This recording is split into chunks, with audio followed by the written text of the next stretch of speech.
Casual Citizen Season 2 Episode 5, Neurojacker.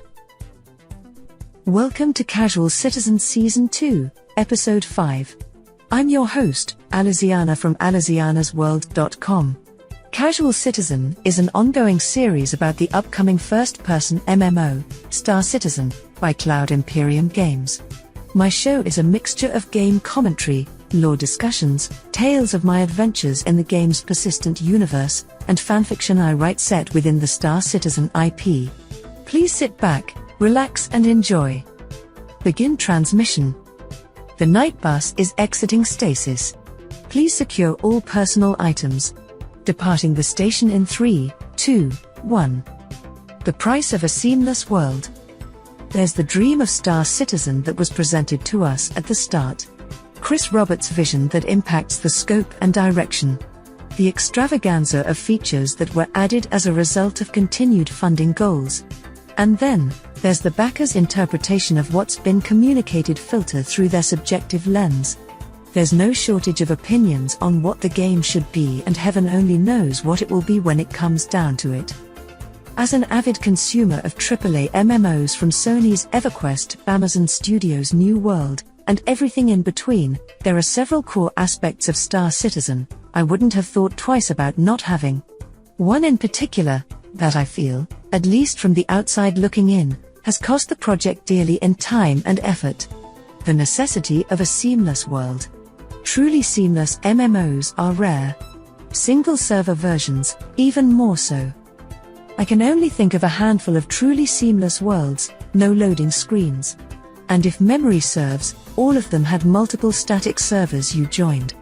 Darkfall, Acheron's Call, Dark Age of Camelot, Star Wars Galaxies, Vanguard, and Ultima Online.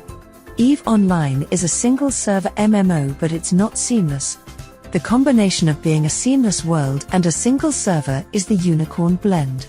And likely for a very good reason. Note that there's not a single modern MMO in the bunch, seamless world and single server. And yet, millions of us are happily playing MMOs. For me, World of Warcraft, Guild Wars 2, and the like, are a balanced mixture of open world, instanced zones, and transition experiences to navigate from one location to the next.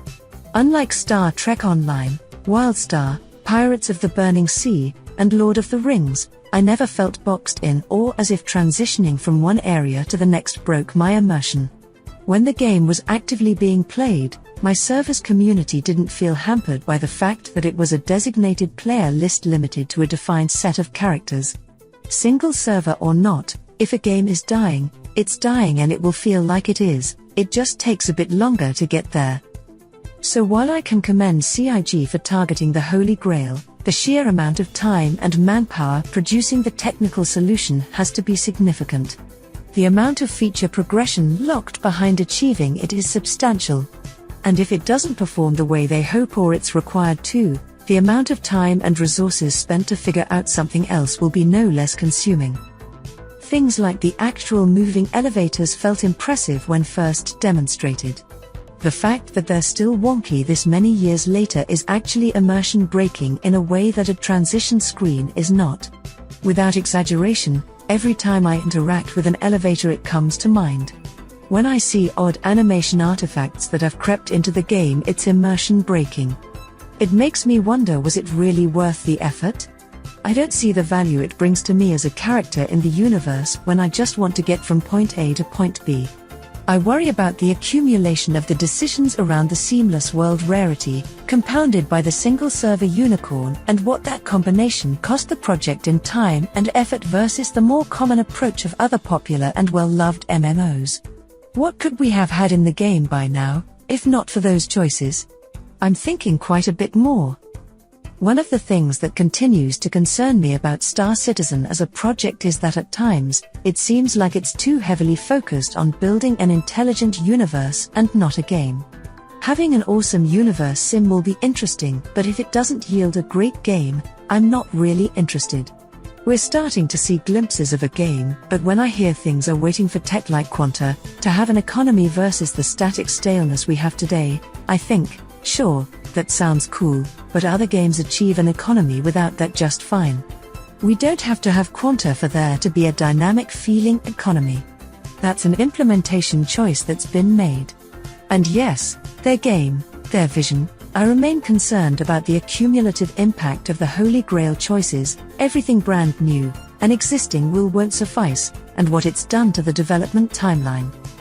Dreams don't come cheap or easy. I just hope I'm still around to enjoy it, if and when this one materializes. A gamer's musings. General commentary about my current gaming experiences or thought bubbles. The lights have dimmed. A couple of weeks ago I wrote a gamer's musing about my return to playing Star Citizen. As desperate as I am at times for a diversion, Star Citizen's ability to be entertaining on a nightly basis didn't last for long. I'm already bored of the limited content options. I wonder how people who play daily are able to? I suppose the type of gameplay they came for is at least in the game at some level: combat, mining, bounty, and cargo. If those aren't your target activities, it's been years of filler that wears. I'm squarely in the latter. No matter how well I think they've done with mining, years of it as placeholder activity, the pleasure wears off faster and faster. I desperately want something to do from my target list of professions in this gorgeous world. I long to be excited to start any of my ships because its primary mechanics, on any level, have hit the live server. Revisiting New World. After considering multiple options, I patched New World. I also used the free transfer to move my character to an East Coast server with a higher population. I decided not to join a guild to remove expectations of keeping pace with the gear grind. I find it completely odious in New World. I've also decided to limit crafting as a means to provide my own character with consumables, and that's it. I'm not farming materials to craft thousands of items no one wants to buy. I'll mix in farming because I do enjoy it, but I wish crafted item prices reflected the effort. Since they don't, I'll refine the resources for the experience points and sell them on the auction house. The funds will be used to buy gear since the rarity I need for my adventures is dirt cheap. I'll also buy my third and final house. The game limits you to 3. If that's enough motivation to play and find enjoyment, I consider it a win. It's been 4 days of New World and it is just enough, for now. Regardless of the overly reused content, I think it's the variety that allows the game to be entertaining. Like Star Citizen, the game world itself is gorgeous. Now, at least, I can ignore the egregiously repetitive and ridiculously narrow gear grind since I no longer have an interest in the end game. So many little things to do and all of it provides progression. The reality is that I can't wait for Star Citizen to hit a level of content saturation and variety. I want to be in my 400i that I adore, but there simply isn't anything of value or fun to do yet. That's gameplay. The Sims 4. As another stand-in option for Star Citizen, I set up a new lot, family, and business in The Sims 4. Hold on, don't run away in fear, this does loop back to Star Citizen. In the Sims franchise, my favorite expansion of all time is Open for Business. It allows players to go with their sim to work or run a variety of businesses. After years of faking it using mods, it was a delight to finally see the features added to the base game. As characters, I have my daughters and me, running a veterinarian clinic. I created my son's character, who owns the local gym and gaming room hotspot. In real life, I occasionally send my kids instant messages with pictures of their sim up to something ridiculous, and we all get a laugh. Alas, I can only play The Sims but so long before I'm back to pining for an MMO. Most single-player games feel dead to me. While I find watching single-player games entertaining on Twitch, I don't enjoy playing them.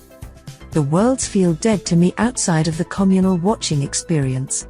NPCs are in static locations doing the same exact thing all the time. I hate being the only person interacting in the world. The chief reason I continue to have fun playing The Sims when I'm MMO-less is the NPCs are capable of doing everything that I can as a player. On top of which, they have the same interaction options available to me as another player would. My Sims residential lots are designed with multiple dwellings on them so that they simulate a neighborhood. They're always alive with activity even if my character is absent or asleep. I think this is what Chris Roberts wants to achieve with AI in Star Citizen. A world that is alive even if you're in a zone alone. This is and will continue to be a daunting task. The Sims franchise has been doing free will AI for more than a decade.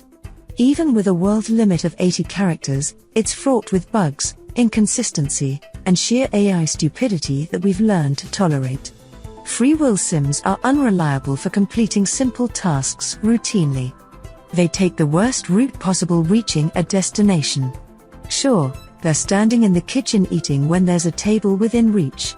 Why not go wash this dish in a bathroom sink on the other side of the house when the kitchen sink is steps away? Makes perfect sense. And don't get me started on them carrying out professional tasks at the open for business venues. I just have them around for flavor, keep the location active. Other than that, they're pretty useless if not tied to a single station of some sort. Content creators are continuously providing mods and scripts to help overcome the more glaring problems these many years later. Given the breadth and scope, Star Citizen achieving seemingly independent AI is a Herculean task, as we can see from the current behavior. It will be amazing if the game reaches that goal, but I'm not holding my breath on it. Nor am I convinced it's needed in a well-populated MMO. After all, they're going for the best space sim ever, which should attract a good-sized player base. If it's not, and it doesn't, I'm not sure intelligent AI can save it. At that point, the project could have kept the smaller scope and we might have had a released game much sooner. Don't get me wrong, I believe their intent and I hope that what they've said the game will be is what we get, in my gaming lifetime, but only time will tell. For the time being, I'll be a much happier camper if ship-to-ship refueling, salvage, and air transport arrive in 2022. At Tier 0, that would introduce 3 of the 11 professions I've backed with ships. From none to 3 would be huge. I'm still not counting medical because there's no medic role for the ships thus far. Just a med bay where the injured party interacts with the console. Absolutely nothing for the medical shipowner to do. If that's the plan for medical, I'm out. My Apollo will be returned for credits and the second Endeavor configured for one of the other roles. Not mad at it, just no interest based on what we have so far. Introduction to Neurojacker. Neurojacker is the 4th story in Pod City, the Fallen season. It's also the second to last story planned. By now, readers know John, Maggie, Giles, and Larry from Season 1. This season we met Anuja and blasts from the past bring gale force winds in the finale story. In Neurojacker we begin to see my vision of cybernetic enhancements within the lore I'm building for Pod City. I hope you enjoy it. Neurojacker.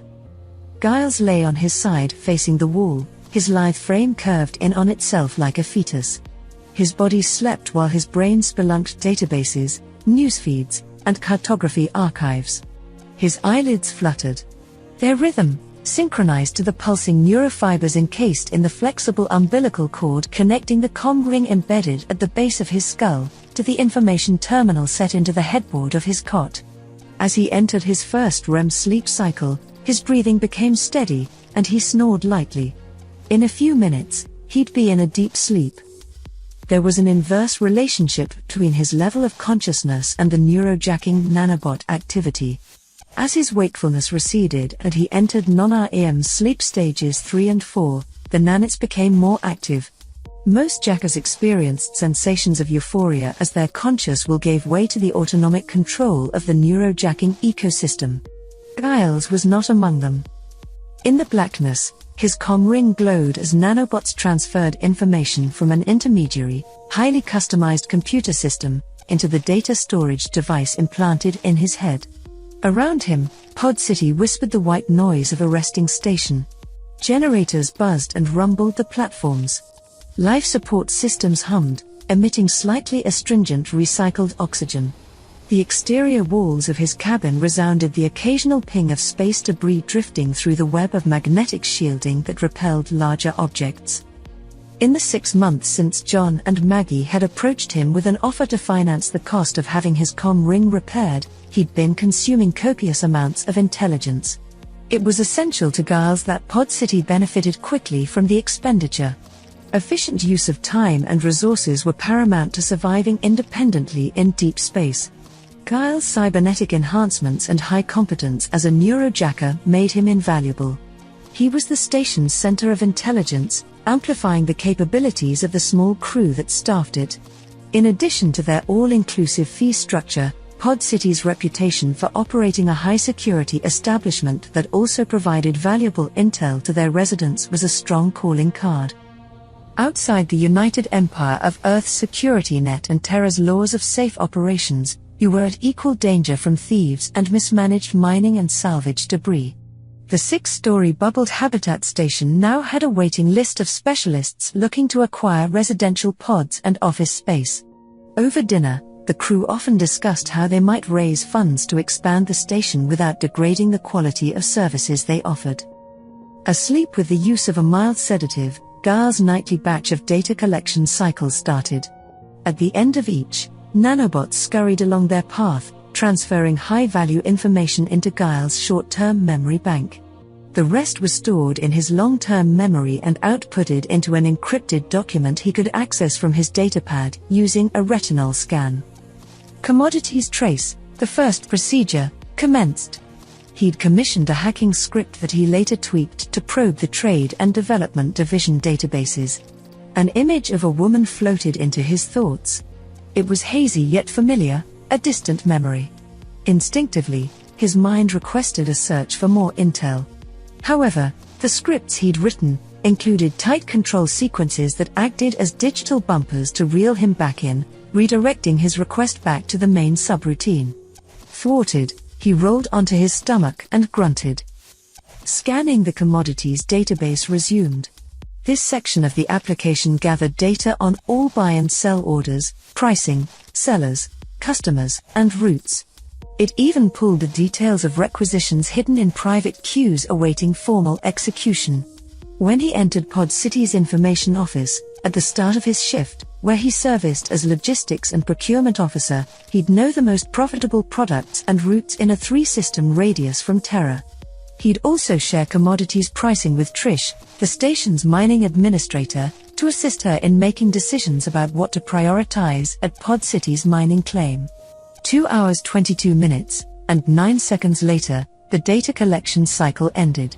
A 30-minute rest routine started for Giles while the nanobots compartmentalized the intel across various backup devices and local databases that generated encrypted reports for the Pod City crew. The security assessment programs ran next. John, Pod City's chief security officer, had the jump on undesirables in the area due to the daily briefing he received from Giles.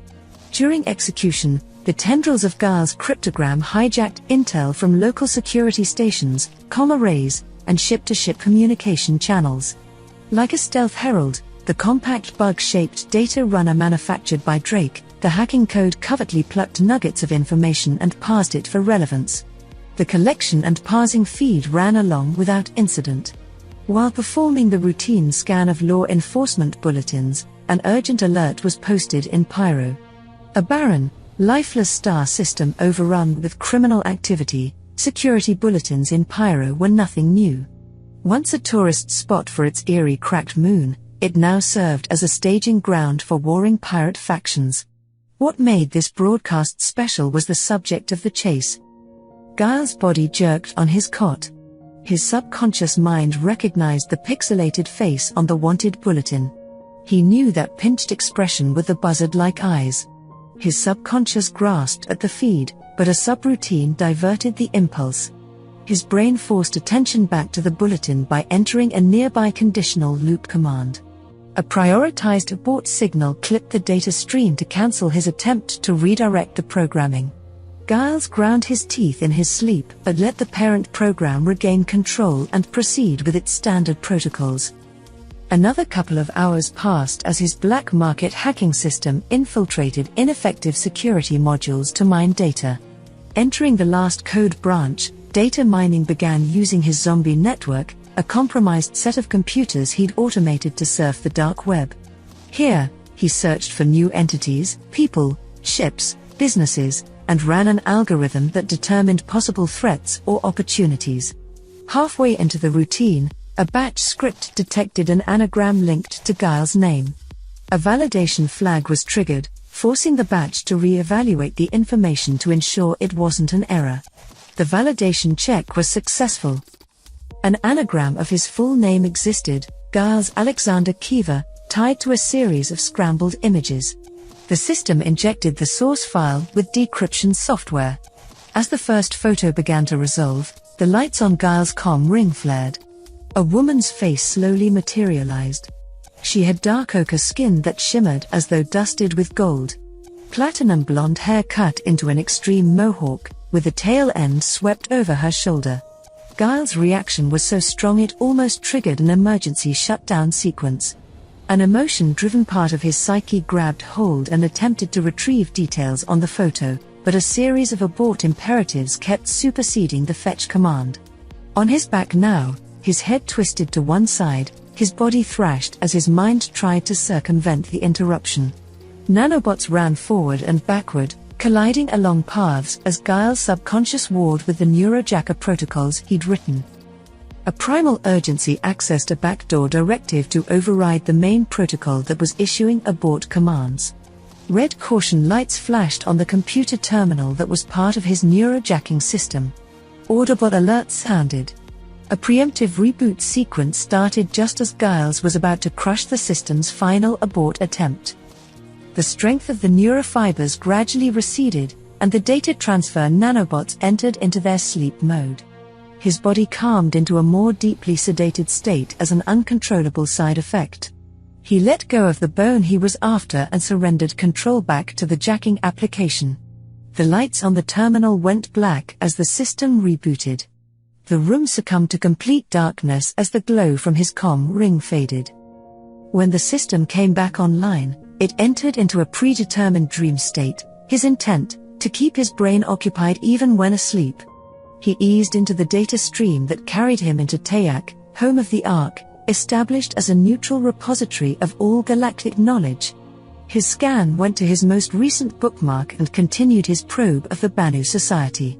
He rolled back onto his side, facing the wall. His chest rose and fell, heaving a relaxed sigh. When he woke, he wouldn't remember that he'd dreamed of Raya or had seen a bulletin about the lunatic holding her captive. His thoughts would be from his self-imposed dream state, the wonders articulated in the archives of the Ark. Wonders he hoped to experience in person one day. After the prescribed 60-minute dream, he progressively rose from the depths of his dormant state to wakefulness. Finally, the softly articulated AI-controlled wake-up countdown neared its end. 5, 4, 3, 2, 1. Giles winced as the connection to his information terminal retracted from his comm ring, snaking back into the headboard. He rolled over onto his back, stretched, and yawned.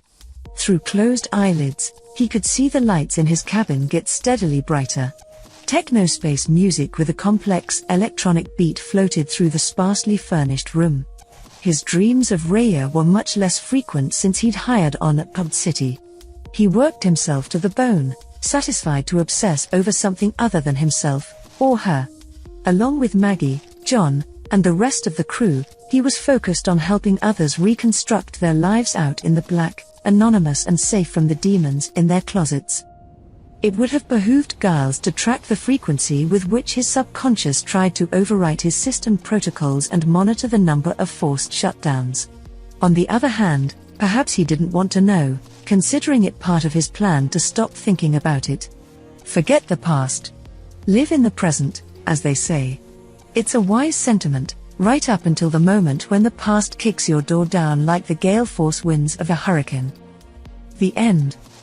That wraps up another episode of Casual Citizen and Night Bus. I hope you've enjoyed the show. If you have, please consider subscribing to my channel and giving the episode a thumbs up. For more of my Star Citizen coverage, visit alisanasworld.com, where you'll also find Ali's Star Map Matrix, a mobile-friendly, easier-to-read version of the official ARK Star Map. Please note that my site is being redesigned to improve performance, so excuse the clutter if not all of the pages are operational when you visit. This is Alisana signing off until next time. Be kind and fly safe. The night bus is entering stasis. Please be sure to collect all personal items. Entering stasis in 3, 2, 1. End transmission.